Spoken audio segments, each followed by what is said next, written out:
Hello friends, Irani ചായ കുടിക്കാൻ പോയാലോ? നമ്മൾ അവിടുന്ന് എയർപോർട്ടിൽ നിന്ന് ഷിഫ്റ്റ് കഴിഞ്ഞ് വരുന്ന സമയത്ത് ഇറാനി ചായയുടെ പുതിയൊരു റെസ്റ്റോറൻറ്റ് ഇവിടെ ഓപ്പൺ ആക്കുന്നുണ്ട്, റെസ്റ്റോ കഫേ. അപ്പോൾ നമ്മൾ ഇന്ന് ഫ്രീ ആയിട്ടാണ് അവിടെ ഇറാനി ചായ അവർ ഡിസ്ട്രിബ്യൂട്ട് ചെയ്യുന്നത്. അപ്പോൾ നമ്മൾ വിചാരിച്ചു വീട്ടിൽ പോയി ഡ്രസ്സൊക്കെ മാറിയിട്ട് ഒന്ന് ഇറാനി ചായ കുടിക്കാൻ വേണ്ടിയിട്ട് പോകാമെന്ന്. അപ്പോൾ ഞാനും വാവിയും കൂടി അങ്ങനെ ഡ്രസ്സൊക്കെ മാറിയിട്ട് നൈറ്റിൽ ഇറങ്ങിയിരിക്കുകയാണ് ഇറാനി ചായ കുടിക്കാൻ വേണ്ടിയിട്ട്.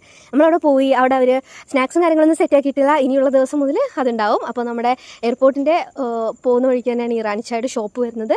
അപ്പോൾ ഞാൻ എക്സ്പ്രഷൻ ഇടുന്നത് എന്താണെന്ന് വെച്ചിട്ടുണ്ടെങ്കിൽ, വാവ് ഇത് കുടിച്ചിട്ട് ഇറാനി ചായയും നോർമൽ ചായയും തമ്മിലുള്ള വ്യത്യാസം എന്താണെന്നുള്ള അവൾക്ക് മനസ്സിലായിട്ടില്ല. സത്യം പറയാലോ, പ്രത്യേകിച്ച് വ്യത്യാസമൊന്നും എനിക്കും തോന്നിയില്ല കേട്ടോ. അത് കഴിഞ്ഞ് പിന്നെ നമുക്ക് പച്ചക്കറി വാങ്ങണ്ടായിരുന്നു. അപ്പോൾ എൽദോ ചാട്ടിൻ്റെ കടയിൽ പോയി പച്ചക്കറി വാങ്ങി. പിന്നെ നമുക്ക് തട്ടുകട കയറിയിട്ട് ഫുഡ് കഴിക്കാനൊരു ആഗ്രഹം. അപ്പോൾ എന്നാൽ വീട്ടിലേക്ക് എത്തും വേണം, മാനുവിനൊരു സാധനം പാഴ്സലായിട്ട് കൊണ്ടുപോകാനുണ്ട്.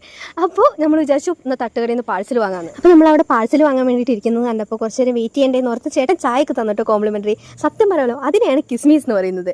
ഇന്നത്തെ വീഡിയോ ഇത്രയേ ഉള്ളൂ. അപ്പോൾ സാധനം വാങ്ങി നമ്മൾ വീട്ടിൽ പോയി ടാറ്റാ ബൈ.